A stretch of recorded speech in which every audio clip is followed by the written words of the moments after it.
Hello दोस्तों, आपका स्वागत है एक और नई वीडियो में। भाई आज की इस वीडियो में मैं एक इंसान की बहुत ज़्यादा बुराई करने वाला हूं। आप सब लोग जानते भी होंगे, मैंने पहले भी बहुत बार उसकी बुराई करी है।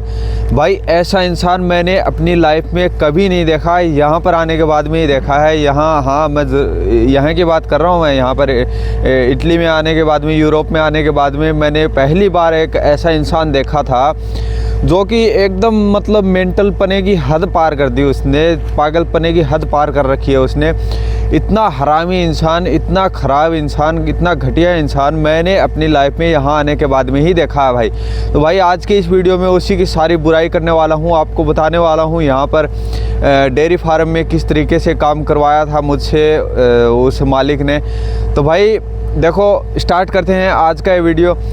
तो भाई देखो, आपको मैं एक चीज़ बता देता हूँ। जब भी आप इंडिया से इटली आते हो या फिर किसी भी देश से, अपने देश से इटली आते हो, मेरे वीडियो को बहुत सारे लोग देखते हैं, अलग अलग कंट्री में भी देखते हैं, सबटाइटल भी करके देखते हैं। भाई इतना फेमस हो गया आपका भाई, देखो कितना फेमस हो गया। तो भाई ये देखो, आप है ना इंडिया से, अपने देश से ही है ना डिसाइड करके आओ, अपने एजेंट से बात करके आओ कि वहाँ पर जाने के बाद में हमें किस तरीके का काम मिलेगा, क्या क्या वहाँ पर करना पड़ेगा और कितना घंटा ड्यूटी रहेगा। अगर ये चीज़ आप डिसाइड नहीं करके आओगे ना, और आप अगर मजबूरी में आ गए हो कैसे भी करके, तो भाई आप है ना एक चीज़ तो भूल जाओ, रेस्ट वगैरह नाम की चीज़ तो भूल ही जाओ। आप रेस्ट करने के नाम पे तो आपको बस रात मिलेगी, वो भी 2-3 घंटे, 4-5 घंटे, बस ज़्यादा से ज़्यादा 4-5 घंटे बता रहा हूँ आपको। अगर आप कोई डिसाइड करके नहीं आए हो, वो आपकी किस्मत है कि आपको बढ़िया काम मिल जाए। लेकिन है ना, मेरे हिसाब से अगर आप इंडिया से इटली आ रहे हो, तो अगर आपने डिसाइड करके कुछ नहीं आए हो ना, तो आपको ऐसा ही गया बिता काम मिलना है भाई, वो गया गुजरा काम ही मिलेगा भाई।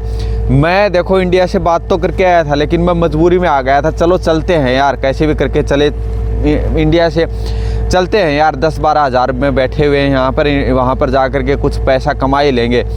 तो यहाँ पर आने के बाद में है ना, मैंने देखा कि भाई डेयरी फार्म का काम, ठीक है, तो कोई बात नहीं, वो तो इंडिया से ही मैं देख करके आया था। लेकिन है ना भाई, ये नहीं सोच करके आया था मैं कि है ना मुझे इतने घंटे ड्यूटी करनी पड़ेगी। भाई 12-12, 13-13 घंटे तो नॉर्मल कम से कम ड्यूटी थी।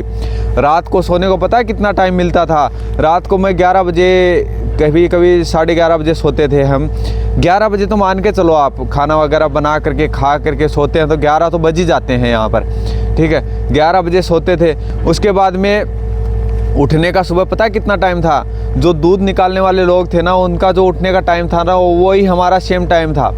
जबकि वो काम भी नहीं था हमारा बाहर का काम था। हमारा था बाहर का काम, जो भैंसों का चारा खाने की जो जगह होती है ना, उसको साफ़ वगैरह करने का। उसमें कंकर पत्थर पड़े रहते हैं, उसमें कचरा पड़ा रहता है, उसको साफ़ करके बाहर फेंक दो, और फिर दूसरा जो चारा होता है ना, वो मशीन अपने आप डाल देगी। बस हमें साफ़ सफाई करने का काम था बाहर का।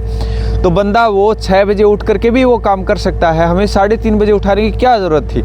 लेकिन मालिक ने बोल रखा था कि इनको 3:30 बजे तुम्हारे साथ में ही उठाना है, ज़्यादा से ज़्यादा, हद से हद 4 बजने चाहिए। उसके बाद में इनको लात मार के उठाओ, और अगर नहीं उठते हैं तो लात मार के इनको बाहर निकालो।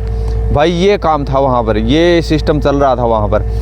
तो जिन भाई साहब ने हमें वहाँ पे बुलाया था, उनकी क्या ही चलेगी भाई। अगर मालिक ही ऐसा हो, मालिक ही अगर गया गुजरा हो, एकदम ख़त्म, एकदम बहुत ख़राब एकदम इंसान ऐसा होना मिल जाए, तो भाई उस आदमी की भी नहीं चलेगी जो 10-12 साल से वहाँ पर काम कर रहा था।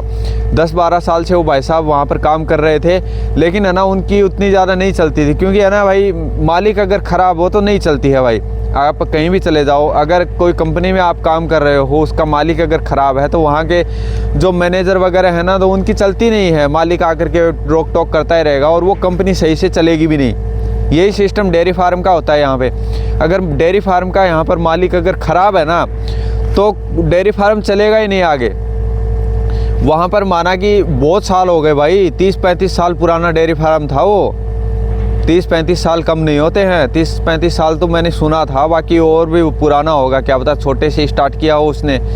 पहले कम से स्टार्ट कर देते थे, अब तो स्टार्ट करने में भी 30-40 भैंसें लगती हैं इनको। तो भाई उसमें पता है कितनी सारी भैंसें थी? उसमें है ना 900 से अबोव भैंसें थी, 900 से ज़्यादा ही भैंसें थी, 900 से ज़्यादा, 1900 के बीच में भैंसें थी।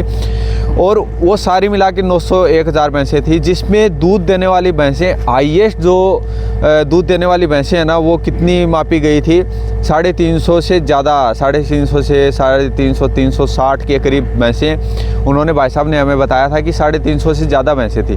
तो आप देख लो 6 भैंसें एक साथ अगर आती हैं उसमें, और अगर 350 भैंसें हैं तो कितना टाइम लगता होगा, 5-5, 6-6 घंटे, भाई दिमाग ख़राब हो जाता है। और ये प्रेशर, यहाँ पे प्रेशर भी इतना कुछ खास नहीं है दूध निकालने का, और अगर ज़्यादा प्रेशर से निकालेंगे ना तो भैंस का जो थन होते हैं ना वो भी ख़राब हो सकते हैं। तो वहाँ पर माना कि पैसा तो बहुत ज़्यादा मिलता था, हमें 1200 यूरो मिलते थे, लेकिन वो मालकिन ऐसी थी भाई, वो मालकिन कैसे न कैसे करके पैसे काट लेती थी। हमें 1000 रुपये ही घर भेज पाते थे।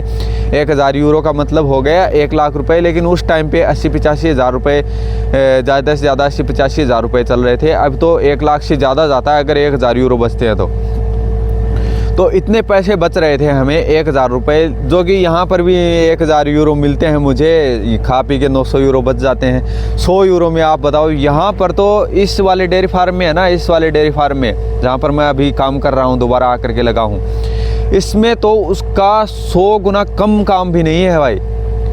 उस डेयरी फार्म में 100 गुना ज़्यादा काम था। क्या क्या सिस्टम था, देखो ये जो आप एरिया देख रहे हो ना इतना सारा, इसमें पूरे में रोज़ रोज़ झाड़ू निकालनी पड़ती थी भाई। ये देखो आपको थोड़ा अंधेरा हो गया इसलिए दिख नहीं पा रहा हो भाई, टाइम नहीं मिलता है यार, क्या करें, वीडियो बनाने का उतना टाइम नहीं मिलता है। और ये जो आप खेत देख रहे हो ना, इसमें देखो पेड़ वगैरह तो होते नहीं हैं। गर्मियों के टाइम पे क्या होता था, जब गेहूं वगैरह काटने का टाइम आता है ना, गेहूं का हार्वेस्ट करने का टाइम आता है, तब मशीन सारा काट लेती है। लेकिन ये जो दीवार के पास में जो बाउंड्री होती है उसके पास में, थोड़ा बहुत बीच में अगर ट्यूबवेल बना दिया उसके पास में, जो थोड़ा बहुत अनाज बच जाता था उसको वो मालिक हाथों से कटवाता था, वो भी भरी गर्मी में। 40 से 42 डिग्री टेम्परेचर हाईएस्ट जाता था वहाँ पर भी, यहाँ पर भी जाता है। ये जो एरिया है ना, ये जो नीचे वाला एरिया, यहाँ पर इतना ही जाता है टेम्परेचर, चला जाता है हाईएस्ट, जो इंडिया के बराबर सही होता है, लगभग 5-4 डिग्री का फ़र्क होता है बस। तो ये काटना पड़ता था भरी गर्मी में, पूरे दिन काटो, फिर है ना जा करके दिन में भी आधा 1 घंटा रेस्ट मिलता था, ज़्यादा से ज़्यादा। रेस्ट तो भूल ही जाओ, मैं आपको बता दिया ना पहले ही। और इंडिया से जब भी आप आओ ना, तो आप है ना तेल का चूरमा ज़रूर बनवा करके लाना, अपनी मम्मी को बोल करके, पापा को बोल करके, जो भी आपके घर में बड़े बुजुर्ग हैं उनको बोल करके। और ये देखो इस सारे में पहले तो काटना पड़ता था। बाकी डेयरी फार्म का जो साफ़ सफाई करने का काम है, 3:30 बजे सुबह उठो, ये सारा काटते पड़ते रहो, फिर लगे रहो, फिर घास काटो, आसपास में जो घास उगी रहती है उसको काटो, और चाकू से घास काटनी पड़ती थी भाई। आप सोचो खुद ही कितना हार्ड काम होता था। और जो ये जो दूध निकालने का कमरा है ना, इसकी साफ़ सफाई करने का काम भी कभी कभी हमें ही करना पड़ता था भाई, क्योंकि है ना आदमी होते नहीं थे, आदमी जो लगाए हुए होते थे उनका काम ख़त्म हो जाता था, फिर हमें ही थोड़ा बहुत करना पड़ता था। तो भाई ये चीज़ थी वहाँ पर। तो इतना पैसा देगा तो इतना ज़रूरी थोड़ी है। और वो मालिक ऐसा मालिक था भाई, कबूतरों को दवाई खिला देता था। ऐसे नहीं है कि मार दे, सीधा कबूतर को मार दे, वो तो पकड़ में ही नहीं आएंगे। यहाँ पर क्या होता है, कबूतरों को मार देते हैं, कबूतर से बीमारी फैलती है ना, इसलिए। तो क्या होता था, वो मालिक दवाई खिला देता था, जो केक वगैरह आते हैं ना, जो जहर वाले केक और वो आते हैं, वो खिला देता था, उनको ऊपर फेंक देता था, दवाई फेंक देता था जहाँ पर उसके घोंसले होते थे वहाँ पर। तो बाद में वो दवाई खा पी करके उनके कहीं आँख ऐसे हो रही है, कहीं आँख में से ऐसे निकल रहा है, कहीं मुंह ऐसे पिंपल ही पिंपल हो जा रहे हैं, जो आदमी की नहीं बता रहा मैं बता रहा हूँ कबूतर की। कबूतर को ऐसा हो जाता था, जो कोड वगैरह होता है ना वो निकल जाता था, चमड़ी का रोग है ना सारा हो जाता था उसको। फिर वो ऐसे ज़ोंबी की तरह घूमने लगता था। जो कबूतर होता है ना वो ऐसे ही मेंटल होकर के ज़ोंबी की तरह घूमने लगता था। फिर वो मालिक क्या करता, अपने पैर के नीचे उसकी मुंडी ऐसे करके और ऐसे रगड़ देता। आप बताओ, इससे घटिया आदमी आपने देखा है क्या ज़िंदगी में? मैंने यहाँ पर आने के बाद में देखा है। वो हर टाइम ऐसे करते रहता था वो मालिक है ना, ऐसे करता रहता। दांत नहीं थे उसके, लेकिन फिर भी ऐसे करता रहता था। हमें देख लेता था, दांत नकली लगा के रखता था कई बार वो, तो ऐसे दांतों को बजाते रहता था। आप सोचो दांत को बजाने वाला आदमी सही होता है क्या? इतना गुस्सेल आदमी था वो। उसको काम करने के लिए भी है ना नशे की ज़रूरत पड़ती थी। वो है ना स्टेरॉइड्स क्या होते हैं वो जो सिरिंज में भर के लगाते हैं ना, जो नशे के लिए लगाते हैं, वो कम काम लगाता था वो। और है ना उसके पास में अपने ट्रैक्टर में 3-4 चाकू रखता था वो, अपनी जेब में चाकू डाल के रखता था ताकि कभी भी कोई भी प्रॉब्लम हो जाए ना तो चाकू से कच से मार दे सामने वाले को। ऐसा मालिक था भाई वो। और छुरी वगैरह सब कुछ रखता था वो भाई। वो पिस्टल भी थी उसके पास में, बंदूक भी थी, सारा यहाँ पर वैसे तो रखना पड़ता है पिस्टल वगैरह, लेकिन है ना उसके पास में बाकी वगैरह भी चीज़ें भी रखता था वो। और दारू वगैरह पीने का काम, लड़कीबाजी करने का काम, सारा काम करता था भाई। यही था मेरा आज का वीडियो। आई होप आपको वीडियो पसंद आया होगा। वीडियो थोड़ा लंबा हो गया इसलिए मैं इसको यहीं पे एंड कर रहा हूँ, थोड़ा अंधेरा भी हो गया है भाई इसलिए। तो भाई मिलते हैं आपसे अगले किसी वीडियो में। और इस वीडियो को शेयर ज़रूर किया करो यार। आप बाकी कुछ नहीं करना है, मत करो, कोई बात नहीं है, लेकिन ना शेयर ज़रूर किया करो। उस भाई के पास में ज़रूर शेयर किया करो जो यहाँ पर आकर के काम करना चाहता है, यहाँ पर इटली में डेयरी फार्म में काम करना चाहता है, फिर किसी भी जगह पर काम करना चाहता है, उसको काफ़ी हेल्प होने वाली है ऐसे वीडियोज़ से। तो भाई मिलते हैं आपसे अगले किसी वीडियो में, तब तक के लिए take care and bye bye.